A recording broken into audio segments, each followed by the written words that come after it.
Hero அவனோட சீட்டை clean பண்ணி விடுறான். பார்த்தா அங்க ஹீரோ வந்து உட்கார்றா. சீட்டை கிளீன் பண்ணி விட்டா மட்டும் நீ லவ் பண்ற ஆயிடுமான்னு சொல்லுவான். உனக்காக நான் என் உயிரியே கொடுப்பேன்னு சொல்லிட்டு அவன் கையை கட் பண்ணிக்கிறான். அதை பார்த்து மெர்சலான ஹீரோயின் அதுல இருந்து அவன் லவ் பண்ண ஆரம்பிச்சா. இப்படி இவங்க லவ் நல்லா போயிட்டு இருக்கும் போது ஒரு நாள் ஹீரோயின் ஜீப்ல போயிட்டு இருப்பா. அப்ப ஹீரோ சைக்கிள்ல ஃபாலோ பண்ணிட்டு வந்துட்டு இருப்பான். ஹீரோனோட சித்தப்பங்காரம் புடிச்சு கிளக்கோட பையன் நாயினி உனக்கு எங்க வீட்டு பொண்ணு கேட்கறான்னு சொல்லிட்டு அவனை பயங்கரமா அடிச்சு போட்டு ஹீரோனுக்கு கல்யாணத்தை பிக்ஸ் பண்ணிடுறாங்க.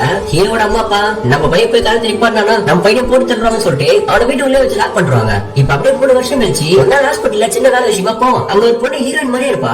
கண்டிப்பா இவன் நம்மளால இருக்க மாட்டான்னு சொல்லிட்டு இவன் போயிடுவான். அப்போ ஹாஸ்பிட்டல்ல இருந்து யாரோ சிக்னல் கொடுக்குற மாதிரி இருக்குது. ஹீரோ வேகமாக போய் பார்த்தா அது ஹீரோயின் தான். 3 வருஷத்துக்கு முன்னாடி ஹீரோனோட ஃபர்ஸ்ட் நைட்ல ஹஸ்பண்டுக்காரன் அவன் சுத்துறதா அவனை காரணம் பண்ண சொத்தைய பேருக்கு வந்து கதையை முடிச்சுன்னு சொல்லுவான். பயந்து போன ஹீரோன் வந்து ஓடும் போது தான் அப்பதான் அவனுக்கு ஆக்சிடென்ட் ஆயிருக்கும், கோமாக்கு போயிருப்பா. இந்த மேட்டர் எல்லாம் ஹீரோ கேட்டுக்கும் போது சித்தப்பாங்க வந்து இங்கே நீ வண்டியாடான்னு சொல்லிட்டு ஹீரோவை பிடிச்சி சரம் மாதிரி அடிக்கிறானுங்க. உங்களால என் காலை பிரிக்க முடியாதுன்னு சொல்லி ஹீரோ வழி தாங்க முடியாம அங்கேயே இருந்து போயிடறான். அட் த சேம் டைம் உள்ள இருக்க ஹீரோனே இருந்து போயிடறான்.